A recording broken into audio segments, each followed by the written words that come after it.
how what was that like to be carrying responsible for all that? I'm sure the visual effects people were also responsible, but I mean, didn't you have to fly with him somewhere, or was that a joke that we were telling No, no, no. There once? was, there was one occasion, I think at the beginning of season four, and I can't remember who came up with them, but there was the Masters Effects office in Los Angeles where they had been um, doing repairs and creating another version of the Asgard of Thor, and he had been shipped up, and one of the artists from there had come up with him, and it had been put on the tarmac and then brought to the studio, and we were preparing to work with him, and the production really wanted to use the new version, and we had rehearsed with the older one, which had because of the way that the flesh was made out of rubber and whatnot. After a certain amount of time, it just would Hmm. degrade. Silicone, um, yeah. yeah. And so we had rehearsed and done all of our prep with the older version, and then on this first day of this episode, we had opened the crate, we got them all set up, and we were ready to go, and we're on set. And as soon as we started everything, the servos in his head like fried. They had gotten wet. Apparently, they had left it on the tarmac, and it had rained here in Vancouver, which often happens. And smoke was coming out of his like eyeballs and ears. And of course, when you're on set, time is money, and we were just panicked. So, and there is that responsibility to to get things up and set in time. So we raced out with him, and it was almost like an emergency medical procedure. There were Right. five of us opening his face, taking things out, realizing what had happened, putting in new servos, resetting things, calibrating with the controllers. I mean, it delayed. I think they pushed things around a couple of hours, but we got him back and got him Wow. working, and it was great. But yeah, that sort of stuff could happen, um, especially when we were doing stuff that was not in the studio. If it was on a bit of a location or something, you have to be so careful. I was lucky to meet one of the very first producers of Stargate, who went on to do the entire franchise, John Lennox. I don't know if you've spoken to him. I've been Uh, trying to get him. Good guy. he's very busy. He's He's incredibly. very busy. He's very He's in talented. Australia right now. He's doing Yeah. another really cool project that I'm sure you'll be fascinated by. Anyways, we became friends, and he brought me into the fold early on because he knew I had a theatrical background. I was working in television, and he said, "Look, we've got this character, this Asgard. We need some assistance with. We're looking for more people to come in and puppeteer and to do some voice work." And that sort of event I was in, suddenly I met Peter DeLuise and Martin Wood and Todd Masters from Masters of Effects, and Yes. I just yeah, suddenly I thought I need to be here, and I started in I think an episode of maybe season two. I don't even remember now, and yeah, I learned really quickly how to use the animatronic uh, controllers and worked with the puppeteers and apprenticed with them over a few weeks and started doing the voice on set and doing all the face and eye work of Thor along with Jenny Cassidy, who's another incredible Nice. puppeteer, super busy as well. She's continually in demand, and it what I loved about falling into a show like Stargate as a puppeteer working on the Asgards was that it was such a theatrical aspect of film and Yeah. television. Film and television is such a director's medium. I mean, it is. I think I've mentioned it before. It's a machine, and there's so many technicians involved, and so much stuff that needs to be captured on a certain day.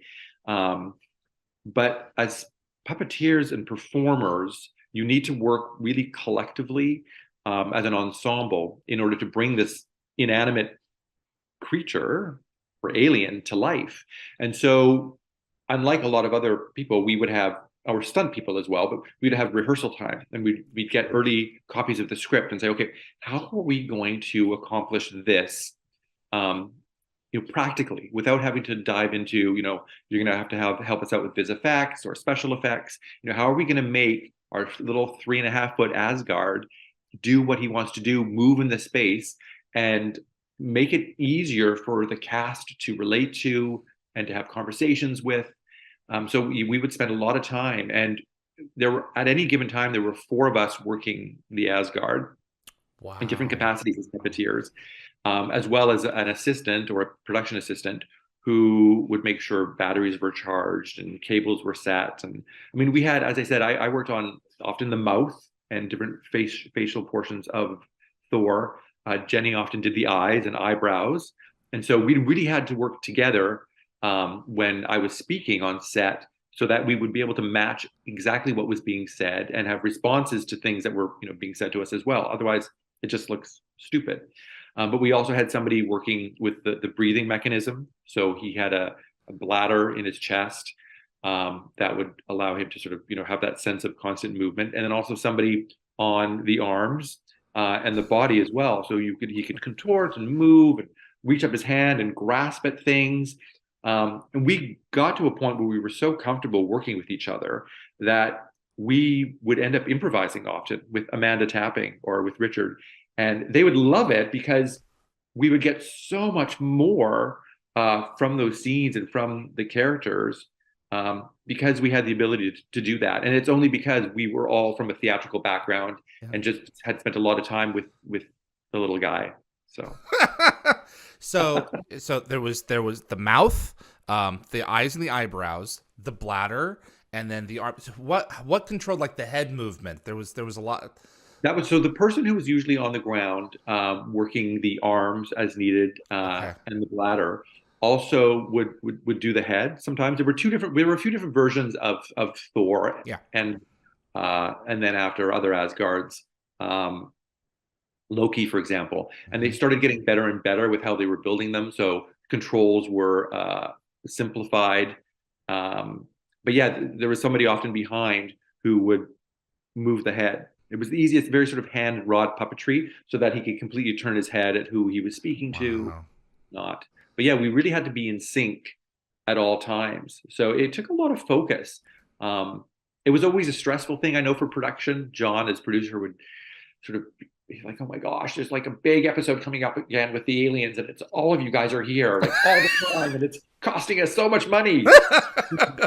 It was, I mean, they kept on writing in the Asgards because they were such a fan favorite. I mean, Yeah. everyone wanted to watch an episode when they would arrive and Even share Rick them. said it was his favorite character to guest Yeah, with. oh, I love it. I it's love it. it's true, and the level of sophistication of them as you went forward uh, also allowed you to infuse like personality. I remember, I don't know if I think it was you that I was talking with. We had that conversation where Thor, early on, his movement was very limited. He could just do a head move. So you guys, I believe, worked into that. Like that was his personality.